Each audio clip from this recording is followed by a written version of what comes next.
Jadi sidang hari ini itu kan sesuai dengan panggilan dari Majelis Hakim ya melalui Pengadilan Negeri itu mendengar adanya permohonan intervensi dari pihak ketiga dan semua pihak sudah hadir tadi. Ada pihak dari penggugat Pak MU diwakili kuasa hukumnya, kami sendiri dan pihak dari Revalino juga hadir sebagai pihak intervensi.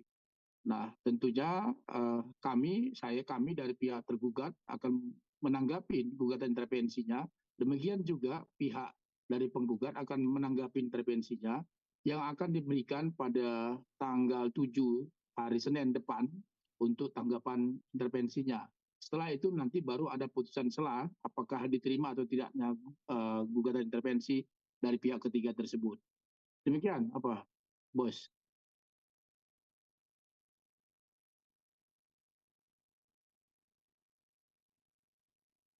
Mhm.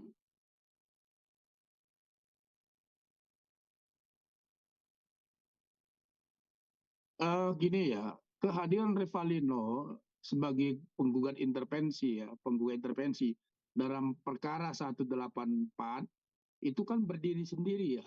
Arti berdiri sendiri itu bahwa di hukum acara perdata diatur pasal 279 HIR bahwa ketika suatu gugatan sudah diperiksa di pengadilan, maka dimungkinkan ada pihak ketiga untuk masuk sebagai intervensi. Dia bisa memilih apakah dia berpihak kepada salah satu orang atau dia berdiri sendiri. Nah, kami telusuri dan kami cek gugatannya, dia berdiri sendiri.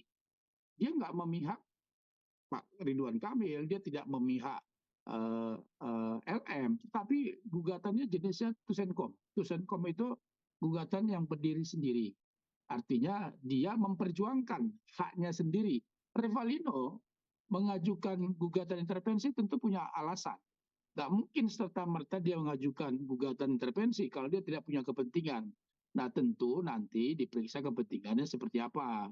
Dalam hukum acara kan disebutkan boleh pihak ketiga masuk dengan catatan ada dua hal yang perlu digarisbawahi teman-teman. Pertama, dia punya kepentingan. Apakah dia punya kepentingan atau tidak? Baik kepentingan moral, kan begitu, maupun kepentingan ekonomi.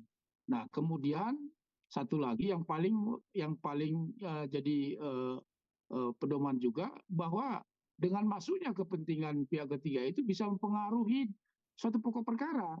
Nah, dua hal ini menjadi catatan hakim nantinya ke depan untuk menentukan eh, apa namanya dikabulkan atau tidak gugatan intervensi tersebut. Itu kira-kira.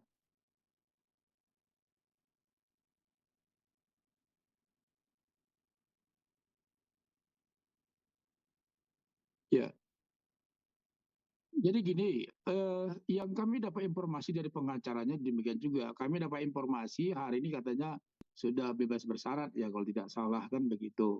Nah tentunya kalau beliau menginginkan tes DNA, saya kira positif ya. Kenapa? Karena beliau yakin. Ini kan persoalan bahwa Revalino ini kan mengaku bahwa dia kalau kita baca, saya baca di gugatannya, di permohonannya, ada tiga hal yang dia sampaikan.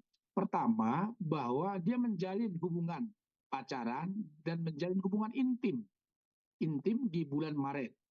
Dan kemudian dia mengatakan bahwa LM itu hamil di bulan Mei 2021 dan mengatakan kepada Revalino, menurut Revalino di dalam gugatan, di dalam permohonannya bahwa itu adalah darah dagingnya Revalino, kan begitu ya? Itu yang disampaikannya.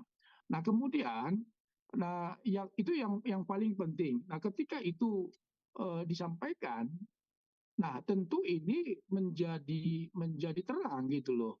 Artinya dia berani mengatakan itu kan artinya ada konsekuensinya.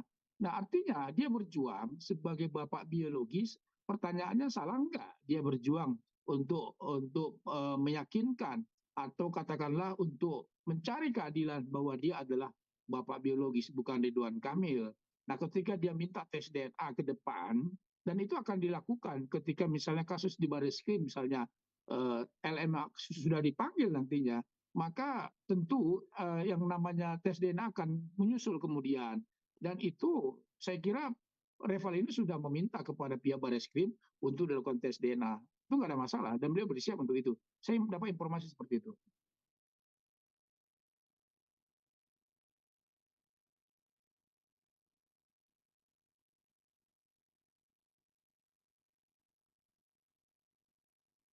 Saya kira nggak perlu lagi ya sebagai saksi karena dia sudah sebagai prinsipal, sebagai tergugat intervensi. Jadi nggak perlu lagi saksi, bos.